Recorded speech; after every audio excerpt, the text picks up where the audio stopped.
Bismillahirrahmanirrahim.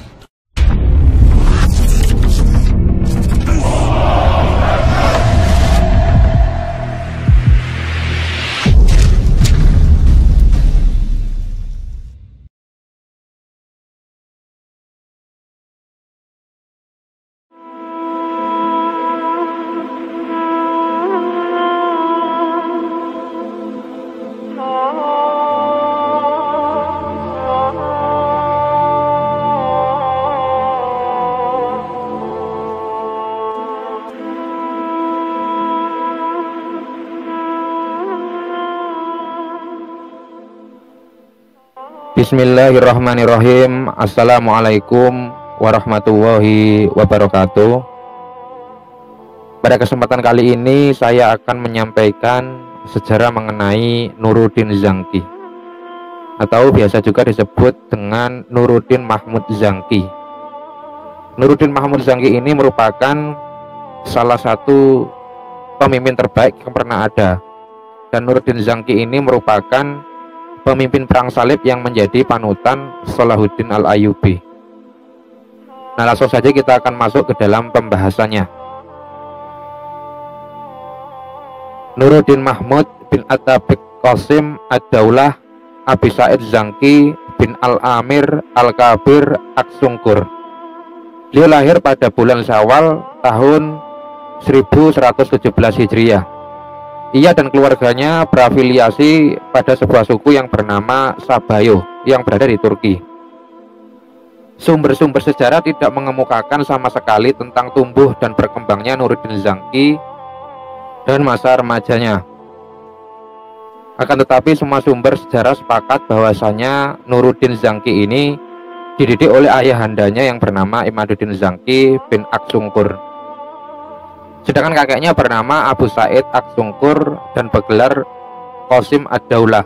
Ia adalah salah satu orang kepercayaan Sultan Malik Shah I dan kaki tangannya. Ia juga dikenal dengan sebutan Al-Hajib atau penjaga rumah tangga istana. Ia sangat berperan dalam panggung politik dan militer dalam pemerintahan dinasti Seljuk. Nah, ia ikut berpartisipasi bersama Sultan Malik Shah dalam merebut kota Aleppo yang saat itu dikuasai oleh para pejabat dari kalangan Bani Uqail. Atas partisipasi dan perjuangannya itu, Malik Shah mengangkat Aksangkur sebagai wali kota di Aleppo. Nah, sedangkan ayahnya Imaduddin Zangki adalah wali kota Mosul. Ia menduduki banyak negeri dan membuka kota Ar-Ruha dan menguasai Aleppo, Mosul, Hama, Homs, dan Baalbek. Dan ia berhasil mengepung Damaskus dan berdamai dengan penduduknya setelah peperangan panjang. Nah, ia membebaskan kota ini dari tangan orang-orang Frank.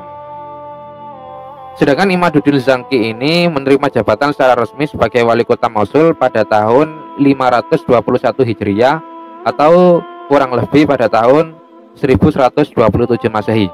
Ia diangkat oleh Amir Jawali atas saran dari Al-Qadhi Bahauddin As-Sahrazuri. Nah, kemudian pada tahun berikutnya, yaitu pada tahun 521 Hijriah, ia memutuskan untuk mengambil alih kota Aleppo yang keadaannya terancam oleh wilayah-wilayah sekitarnya termasuk dari tentara-tentara salibis. Nah, ketika masih usia kanak-kanak, Nuruddin Mahmud senantiasa mendampingi ayahnya. Hal ini terus ia lakukan hingga pembunuhan ayahnya pada tahun 541 Hijriah atau kisaran tahun 1047 Masehi. Nah, kemudian saudaranya yang bernama Saifuddin adalah putra sulung Imaduddin Zangki. Dan ayahnya mempercayakan kepada Ali bin Mansur As-Suruji yang merupakan seorang sastrawan, penyair, dan penulis kaligrafi untuk mendidik dan mengasuh Saifuddin. Nah, memasuki usia dewasa, Saifuddin ini dikirim ayahnya untuk melayani Sultan Mas'ud. Dan ia berada di istana Sultan Mas'ud selama beberapa lama hingga menjelang beberapa hari terbunuhnya ayahnya. Kemudian Saifuddin ini menguasai wilayah Mosul setelah ayahnya wafat. Dan ia adalah seorang yang bijaksana, kuat, pemberani, dermawan, dan sangat mencintai kepada orang-orang yang baik. Dan ia membangun madrasah di Mosul yang ia beri nama Madrasah Al-Atabikiyah dan mewakafkannya kepada dua mazhab besar, yaitu Hanafi dan Asy-Syafi'i. Dan ia juga membangun ribat atau tempat ibadah untuk para sufi. Dan ia termasuk sebagai tokoh yang menjadi rujukan para penyair. Nah, kemudian sedangkan adik Nuruddin adalah Qutbuddin Maudud yang menjabat sebagai wali kota Mosul setelah saudaranya Saifuddin wafat. Ketika itu ia berada di Mosul, kemudian Menteri Jamaluddin Muhammad bin Ali Al-Isfahani dan Amir Zainuddin Ali yang menjabat sebagai komandan militer bersepakat untuk mengangkat Qutbuddin sebagai wali kota Mosul menggantikan kakaknya. Sedangkan menurut Ibnu Asir, keduanya mengangkatnya karena ia adalah sosok yang lembut, berakhlak baik, banyak bersabar, dan memiliki karakter yang mulia. Keduanya pun memanggilnya. Para pemimpin dan komandan militer di Mosul berbaiat kepadanya, sehingga Qutbuddin Maudud secara resmi menerima semua tugas yang sebelumnya dijalankan oleh saudaranya, yaitu Saifuddin, termasuk daerah-daerah yang berada di bawah pemerintahan Mosul.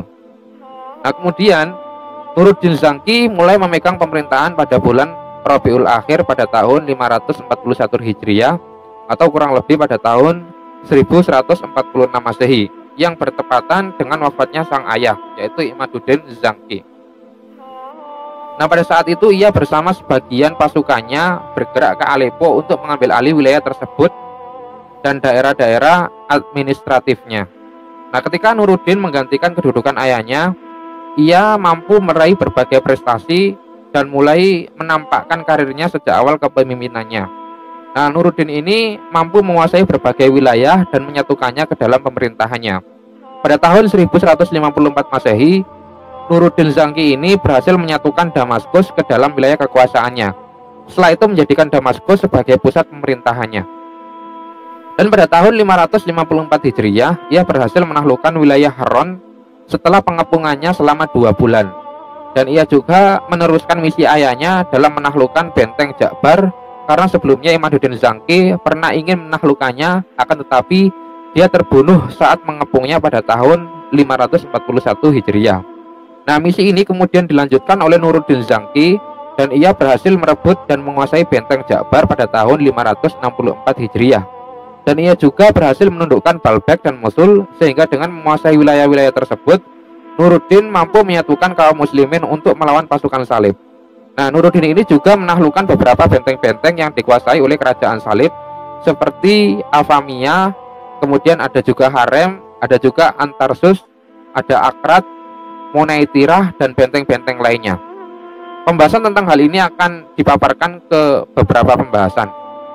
Nah, pada masa Nuruddin, wilayah-wilayah yang dipimpinnya mengalami kemakmuran di masanya, dan ia mendirikan sebuah lembaga yang belum pernah dibuat oleh para pemimpin sebelumnya, yaitu Dar al-Ald, yaitu rumah keadilan, yang merupakan lembaga yang didirikan di Damaskus dan berfungsi untuk menyelesaikan kasus-kasus yang tidak mampu ditangani oleh hakim-hakim biasa. Sehingga ketika itu Nuruddin Zangki sendirilah yang memimpin persidangannya, dan ia menghadirinya 4 kali seminggu dan menghadirkan para ahli hukum dan fikih dari semua madhab. Pada masanya juga pembangunan-pembangunan di wilayah-wilayah yang dipimpinnya berjalan dengan baik, dan ia membangun dan menguatkan benteng-benteng dan membangun jalan-jalan. Kemudian ada juga jembatan-jembatan, penginapan-penginapan, selokan-selokan, saluran air, kolam-kolam, kemudian ada juga sekolah-sekolah dan masjid-masjid, serta tempat-tempat pertemuan para kaum sufi atau yang biasa disebut dengan ribat, dan masih banyak yang lainnya. Selain itu, gerakan pembangunan madrasah-madrasah mengalami penyebaran yang luas. Ia melakukan pembangunannya dan mengundang para ulama dari berbagai negeri Islam, dan ia bahkan membangun madrasah-madrasah untuk para ulama di berbagai wilayah kerajaannya. Hal ini ia lakukan dengan tujuan untuk mendukung mazhab Sunni dan melawan mazhab Syiah yang berada di wilayahnya. Nah, kemudian Nuruddin Mahmud Zangki ini menjalankan politik berseberangan dengan politik ayahnya, yaitu Imaduddin Zangki, berkaitan dengan hubungannya dengan Khalifah Abbasiyah. Hubungan Imaduddin Zangki dengan Khalifah Abbasiyah tidaklah mesra, bahkan mengalami ketegangan di masa pemerintahannya. Terjadi pertikaian antara kedua belah pihak lebih dari 1 kali. Namun hal ini berbeda dengan masanya Nuruddin Mahmud Zangki yang menjalin dan memperkuat hubungannya dengan Khalifah Abbasiyah sejak awal pemerintahannya. Nuruddin Zangki melakukan politik yang berbeda dengan ayahnya karena ia menganggap Khalifah Abbasiyah adalah simbol pemersatuan umat Islam yang menjadi prioritas utama dari tujuan-tujuan strateginya. Karena pengaruh khalifah yang besar terhadap umat Islam, maka ia berusaha memperoleh dukungan Khalifah agar aktivitas militernya mendapatkan legitimasi dari agama yang akan membantunya mewujudkan persatuan di negeri-negeri Syam. Kemudian juga di Mesir dan Irak untuk membebaskan negeri Syam dari penjajahan Eropa. Dari sisi lain, Khalifah Abbasiyah melihat pada diri Nuruddin ini yang begitu konsisten dalam menerapkan syariat Islam sesuai dengan metode Ahlus Sunnah wal Jamaah, sehingga dengan hal ini Nuruddin menjadi harapan bagi Khalifah Abbasiyah untuk menjatuhkan negeri Fatimiyah. Nah, Nuruddin Muhammad Zangki ini menjalin hubungan dengan Khalifah Abbasiyah dalam beberapa bidang, diantaranya yang pertama adalah bidang politik. Dalam bidang ini masing-masing pihak memiliki dorongan untuk memperkuat hubungan politik bilateral, sebab negeri Nuruddin membutuhkan dukungan pemerintahan Khalifah untuk wilayah-wilayah yang tunduk di bawah kekuasaannya dari negara-negara yang berada di Syam dan Irak Utara. Dukungan Khalifah ini akan memperkuat pemerintahan Nuruddin dan mendapatkan legitimasi di hadapan rakyatnya. Karena itu ia berusaha keras untuk mendapatkan kedaulatan politiknya. Dan dari sisi lain, Khalifah Abbasiyah melihat bahwasanya negeri Nuruddin memiliki kekuatan politik yang signifikan di wilayah kekuasaannya, sehingga ia akan memungkinkan Khalifah Abbasiyah mendapatkan keuntungan dengan kuatnya hubungan ini. Di mana negara Nuruddin berjuang melawan tentara salib, maka dukungan Khalifah Abbasiyah terhadap Nuruddin akan menarik simpati dan penghormatan dari rakyatnya di Irak dan di luar Irak. Nah, kemudian yang kedua adalah dalam bidang militer. Dalam bidang militer, Nuruddin ini mengambil manfaat dari pengaruh orang-orang untuk menekan para penguasa di negara-negara wilayah timur Islam untuk membantunya melawan tentara salib. Karena saat itu tentara Nuruddin mengandalkan dukungan dari para penguasa wilayah timur, terutama yang berada di Irak, yang berada di bawah penguasa Abbasiyah. Maka kekuatan politik Khalifah Abbasiyah memaksa para penguasa di wilayah-wilayah timur ini untuk segera memberikan bantuan kepada tentara Nuruddin. Hal ini menunjukkan bahwa peran negara Abbasiyah dalam bidang ini sangatlah penting dalam melancarkan misi-misi Nuruddin dalam ekspedisi perang salib. Kemudian yang selanjutnya adalah bidang ekonomi. Kedua belah pihak terikat hubungan yang kuat. Seperti diketahui bahwa kemajuan dunia Islam salah satunya juga tergantung pada sejauh mana otoritasnya terhadap pusat-pusat perdagangan dunia. Sebab perdagangan merupakan penghasilan terbesar dari dunia Islam. Saat itu lalu lintas perdagangan dunia antara barat dan timur adalah melewati kawasan-kawasan yang berada di bawah kedaulatan Daulah Abbasiyah. Perdagangan dari timur jauh didatangkan dan didistribusikan lewat Teluk Arabia ke utara Irak, lalu ke utara negara Syam, kemudian ke Imperium Bizantium. Nah, demikian juga utara Syam dan utara Irak terhubung dengan banyak lalu lintas perdagangan, terutama antara Aleppo dan Mosul. Nah, Nuruddin ini terkadang meminta bantuan finansial dari Khalifah Abbasiyah untuk membiayai sarana dan prasarana negara. Misalnya ketika terjadi gempa besar yang melanda wilayah Syam, Mesir, Semenanjung Diyar, Mosul, Irak, dan wilayah sekitarnya, yaitu pada 12 Awal tahun 565 Hijriah. Saat itu kota-kota di wilayah Syam dan Lebanon seperti halnya Baalbek, Homs, Hama, Sayros, Bahrain, dan kota Aleppo mengalami kehancuran. Meskipun Nuruddin telah mengeluarkan banyak biaya yang tidak terhitung untuk merenovasinya, akan tetapi itu semua belum mencukupinya, sehingga ia meminta bantuan kepada sang khalifah. Dalam teks surat yang disebutkan Ibnu Al-Fawrad, Nuruddin menjelaskan kepada Khalifah Al-Mustanjid Billah apa yang telah menimpa negaranya dari kehancuran besar karena gempa yang melanda negerinya akan mempengaruhi benteng pertahanan negaranya dalam menghadapi tentara salib. Maka ketika itu Nuruddin meminta bantuan finansial yang lazim dibutuhkan. Nah, ketika itu Khalifah Abbasiyah konsisten memberikan bantuan finansial kepada negara Nuriyah untuk menghadapi musuh-musuh dari tentara salib.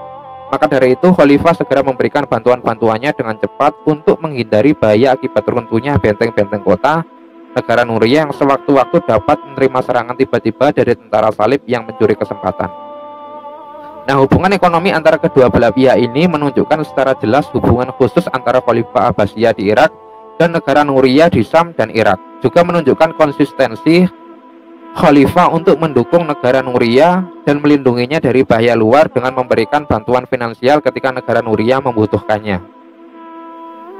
Nah, demikian secara singkat mengenai perjalanan Nuruddin Zangki yang dapat saya sampaikan. Semoga yang sedikit ini dapat membantu kita semua untuk menambah wawasan kita semua.